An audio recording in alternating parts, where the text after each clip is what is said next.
పండగ పూట కూడా వదలని నా పరిస్థితులను చూస్తుంటే ఒక్కసారి నాకే అనిపిస్తుంది, దీనమ్మ జీవితం ఏంట్రా బాబు ఈ సిచ్యువేషన్ అని. అసలు ఏమైందనుకుంటున్నారు?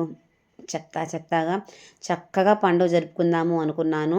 ఫోన్ కూడా పెట్టించుకున్నాను. భోగి అంటేనే పిల్లలకి భోగి పండు పోసే పండగ. నిజంగా చాలా లక్కీ అని చెప్పచ్చు. ఎక్కడైతే పిల్లలకి భోగి పండ్లు పోషిస్తున్నాము. ఇంకోటి, భోగి అంటే బొమ్మల కొలువు కూడా ఉంటుంది కదా. చాలా చక్కగా నీట్గా అన్ని మంచి బొమ్మలు చాలా చక్కగా అరేంజ్ చేశారు. ఎక్కడ అనుకుంటున్నారు? చెప్తారండి. ఇక్కడికి వెళ్ళడము నిజంగా ఎంత ఇష్టము అంటే నాకు ఇటువంటి ఈవెంట్స్లో ఫుల్గా ఎంజాయ్ చేస్తానబ్బా. ఇవన్నీ ఎక్కడ జరిగాయి ఏంటి అని తెలుసుకోవాలనుందా? మరి చెప్పడానికి నేను కూడా రెడీగా ఉన్నానబ్బా, ఎప్పుడెప్పుడు చెప్తామా అని. సో ఇది అయితే భోగి రోజు వ్లాగ్ అండి. కొద్దిగా హెల్త్ బాగాలేక కొద్దిగా డిలేగా అయితే అప్లోడ్ చేస్తున్నాను. ఎప్పుడు అప్లోడ్ చేసినా మీరు మంచిగా నన్ను ఆదరిస్తారని నాకు తెలుసు. చాలా బాగా కామెంట్స్ కూడా వస్తున్నాయి, ఏంటక్క వ్లాగ్ అయితే చేయటం లేదు అని. కొద్దిగా హెల్త్ బాగాలేదు, ఎందుకు అనేది కూడా మీకు ఈరోజు ఈ వ్లాగ్లో చెప్తాను, ఓకేనా? సో ఇదిగోండి, ఇక్కడైతే చక్కగా రెడీ అయిపోయి ఇక్కడ బొమ్మల కొలువు దగ్గర కూడా వచ్చేసాను. మరి ఇక్కడ ఈ బొమ్మల కొలువులో అయితే ఉన్నంతసేపు నాకైతే టైం తెలియలేదు. నిజంగా చాలా చక్కగా, చాలా అలంకరణ. ఈవెన్ బొమ్మలు చూసారా ఎంత ముచ్చటగా ఉన్నాయో. ఆడపిల్ల బొమ్మలు అయితే ఎంత చక్కగా పట్టుబట్టలతోటి నగలు పెట్టుకొని బొట్లు పెట్టుకొని పెళ్లి కూతురు. నిజంగా చాలా బాగున్నాయి. మా పిల్లోడికైతే ఫస్ట్ టైం ఇవన్నీ చూడటము. అవి తీసుకొని ఆడుకుంటాను అంటున్నాడు. తప్పు నాన్న, తీసుకోకూడదు అని చెప్పాను. సో ఇది ఎక్కడ అనేది మీకు ఇప్పుడు నేను చెప్తాను. డీజేఆర్ ట్రస్ట్ తరపున మనకి 3 days సంక్రాంతి ఫెస్టివల్స్ జరిగినాయి కదా. అందులో భాగంగా మొదటి రోజు పిల్లలకి ఆటల పోటీలు, భోగి ముందు రోజు అయితే ఫెస్టివల్ సందర్భంగా పిల్లలకి, చిన్న పిల్లలకి 5 to 15 years పిల్లలకి అయితే చక్కగా అన్ని రకాల ఆటలు అనేది పెట్టి ప్రైజ్ డిస్ట్రిబ్యూట్ కూడా చేశారు. తర్వాత ప్లాంట్స్ కూడా ఇవ్వడం అనేది జరిగింది. సో మంచి ప్రోగ్రామ్. సో అది అయిన తర్వాత మరుసటి రోజు భోగి పండుగ. భోగి పండుగ రోజు కూడా ఉదయము చక్కగా భోగి మంటలతోటి ప్రోగ్రామ్ స్టార్ట్ చేశారు. అందుకు మాత్రం వెళ్ళలేదు. ఎందుకు అంటే ఎవరి ఇళ్ళలో వాళ్ళు చేసుకుంటారు. ఇంకోటి ఏంటంటే ఎర్లీ మార్నింగ్ బుజ్జుగాన్ని ఇబ్బంది పెట్టడం ఇష్టం లేక మేమైతే వెళ్ళలేదు. So at least last half an hour అన్నా చూద్దాము, నాకు వీడియోస్ కన్నా ఉంటుంది అని చెప్పేసి లాస్ట్ హాఫ్ అన్ అవర్ అయితే వెళ్ళడం జరిగింది. అక్కడికి వెళ్ళేటప్పటికి ఇన్ఫ్యాక్ట్ ప్రోగ్రామ్ మొత్తము కంప్లీట్ అయ్యింది. అంటే ప్రోగ్రామ్ ఏంటి అంటే భోగి పండ్లు వేసుకోవడము, తర్వాత భోగి మంటలు, తర్వాత హరిదాసులు, తర్వాత పొంగళ్ళు పెట్టడము, చాలా చాలా మెనీ ప్రోగ్రామ్స్ అయితే ఉన్నాయి. సో దాన్ని అయితే నేను ఏ ఒక్కదాన్ని కూడా అటెండ్ కాలేకపోయాను. సో ఎటు వచ్చాం కదా అని చెప్పేసి మొత్తం అరౌండ్గా నేనైతే ఒక షూట్ తీసుకున్నాను. తర్వాత ఇక్కడ ఏంటంటే అక్కడ నాకు కళ్ళు తిరిగిపోయినవి. నాకు ఒక ప్రాబ్లం అయితే అటాక్ అయ్యింది. అది ఏంటనేది నేను చెప్తా అన్నాను కదా. పంటి సమస్య అనేది వచ్చింది అండి.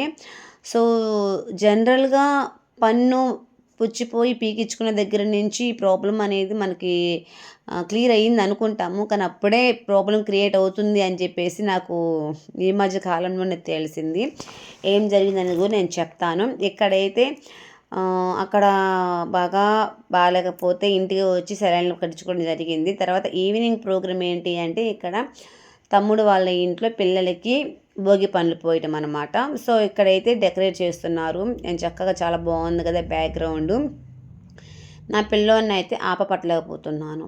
ఇంట్లో ఉంటే ఒక్కడే ఆడుకుంటూ ఉంటాడు. కానీ బయట ఎవరైనా సరే వాళ్ళు కనిపించారు అంటే మాత్రం అస్సలు వదలడు అండి. నిజంగా అయినోళ్ళు కానీ బయట వాళ్ళు కానీ, ఎలా చెప్పాలి అంటే ఇప్పుడు ఫర్ ఎగ్జాంపుల్ ఎక్కడికైనా డీమార్ట్కి వెళ్ళినా, లేదా ఏదైనా ఫిష్ మార్కెట్ కానీ, లేదు మార్కెట్కి, ఎక్కడికి బ్యాంకుకి వెళ్ళినా అక్కడ వాళ్ళ పిల్లలతో బాగా కలిసిపోయి ఆడుతూ పాడుతూ ఉంటాడు.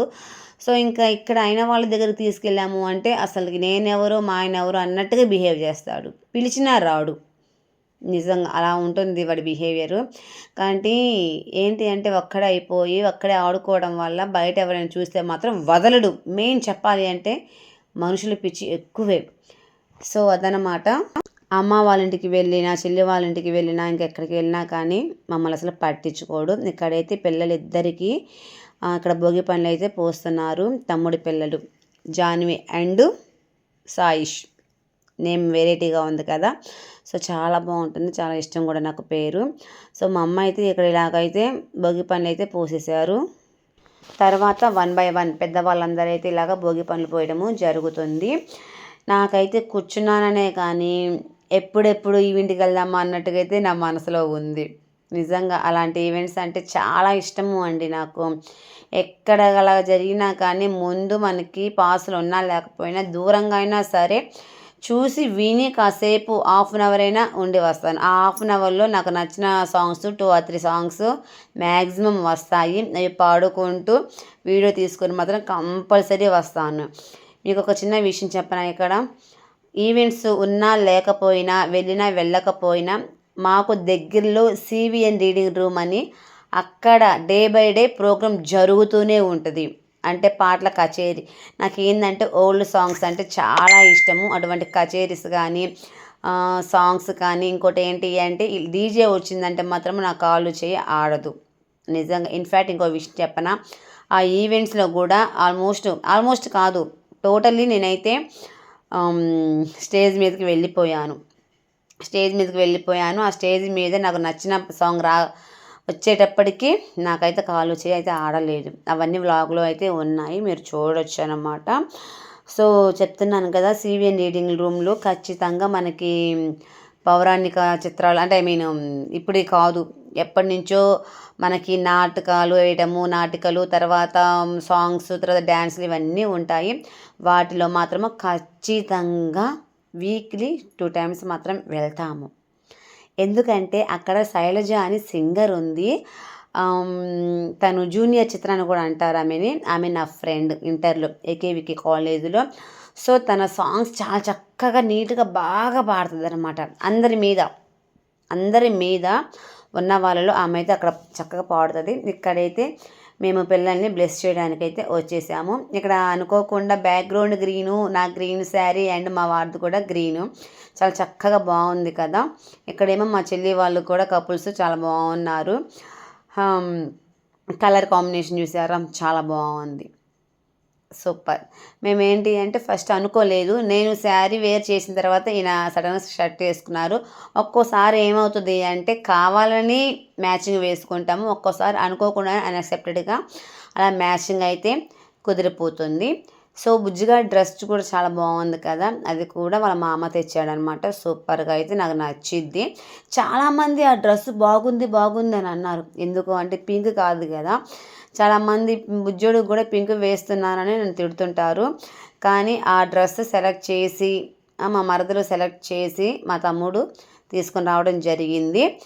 సో అది స్కై బ్లూ, సీ గ్రీన్ అనమాట. సీ గ్రీన్ కూడా కాదు, స్కై బ్లూ కలరు. నాకు పింక్ తర్వాత నచ్చే కలర్ ఏదైనా ఉంది అంటే ఈ సీ గ్రీన్, స్కై బ్లూ అంటే చాలా ఇష్టం. సెకండరీ, అది కూడా ఫస్ట్ ప్రిఫరెన్స్ మాత్రము ఇక్కడ మా తమ్ముడు అయితే బాబు ఏడుస్తున్నాడని ఎత్తుకొని లోపల రూమ్కి తీసుకొని వెళ్తున్నాడు. చెప్తున్నాను కదా, పింక్ తర్వాత నాకు స్కై బ్లూ అంటే ఇష్టము, సీ గ్రీన్ వస్తుంది. అటువంటి శారీస్ కూడా నా దగ్గర చాలా ఉన్నాయి. అది కూడా ఏంటి అంటే తెలిసిన వాళ్ళు పెట్టిన శారీస్ కాబట్టి ఎవరికి ఇవ్వడం ఇష్టం లేక అలా ఉంచేసేసుకున్నాను. దాని మీదకి ఎక్కడో ఒక చోట పింక్ డిజైన్ వచ్చేలాగా నా చేతులతో నేనే డిజైన్ చేసుకొని కట్టుకోవచ్చులే అన్నట్టుగా అలా అయితే పెట్టేశాను. ఇక్కడైతే మేము ఈవెంట్కి రెడీ అయిపోయాము. సో ఎప్పుడెప్పుడు వెళ్దామా అన్నట్టుగా అయితే నా ప్రాణం ఉంది. ఎందుకు అంటే నాకు చాలా ఇష్టము అండి. అందులోనూ గీతా మాధురి వస్తున్నారు, డీజే సూపర్ అన్నమాట. సో మామూలుగా ఉండదు కదా, అందుకని ఎప్పుడెప్పుడు వెళ్దామా అని ఇంటెన్షన్తో అయితే ఉన్నాను. సో ప్రోగ్రామ్స్ అంతా అయిపోయింది, అక్కడే మా డిన్నర్ కూడా అయిపోయింది. సో ఇది వచ్చేసి DGR మనకి ఇచ్చిన పాసులు. ఇవైతే ఎక్కువ ఇవ్వలేదు, ఫ్యామిలీకి వచ్చేసి అంటే మెయిన్ వాళ్ళకి ఇచ్చారనమాట. పార్టీలో ఉండే వాళ్ళకి, వైఫ్ అండ్ హస్బెండ్కి ఇలా ఇచ్చారు, ఎక్కువ అయితే ఇవ్వలేదు. తర్వాత VIP అయితే ఇచ్చారు. ఇక్కడైతే ఎంటర్ అయ్యాము. ఎంటర్ అప్పటికి మామూలు సాంగ్ కాదు, మంచి సాంగ్ అయితే ఎంటర్తోనే నాకు వచ్చిందనమాట, గోదావరి గట్టు మీద రామచిలకవే అని. సో ఇంకా ఎంట్రీ పాసులతోటి ఇంకా లోపలికైతే అడుగు పెట్టాము. సో ఎమ్మెల్యే గారు ఫస్ట్ లైన్లో ఉండి థర్డ్ లైన్లో మేము కూర్చున్నాం అనమాట. సో ఇంకా అక్కడికి వెళ్ళిన తర్వాత నాకైతే నా నోరు ఆగట్లా, పాడుతూనే ఉన్నాను, చెయ్యి ఆగట్లేదు, చెయ్యి ఇలా ఎత్తి ఇలా అంటూనే ఉన్నాను. బుజ్జిగాడు అంటే వెళ్ళిన హాఫ్ అన్ అవర్ దాకా నేనైతే కామ్గా ఉన్నాను. ఎప్పుడైతే బుజ్జిగాడు పడుకున్నాడో అక్కడ సోఫా సెట్స్ ఉన్నాయి కదా, సో అక్కడైతే పడుకొని ఉన్నాడు. ఇంకా తరువాత మామూలు సాంగ్స్ కాదండి, ఓజీ సాంగ్స్కి అయితే నా కేకలు మామూలుగా లేవు. కాపీరైట్ వస్తుందని చెప్పేసి నేనైతే సాంగ్స్ అయితే యాడ్ చేయటం లేదు. ఫుల్ ఎంజాయ్ అనమాట నేనైతే. సో ఫ్రెండ్స్, ఇక్కడైతే ఎంపీ గారు కూడా డ్యాన్స్ వేశారు. ఆ వ్లాగ్ కూడా ఉంటుంది, మీరు చక్కగా చూడొచ్చు. నాకైతే బాగాలేదని చెప్పాను కదా, పన్ను బాగాలేదండి. మరి ఆ పన్నుకి రూట్ కెనాల్ చేయించుకోవాల్సిన పరిస్థితి వచ్చింది.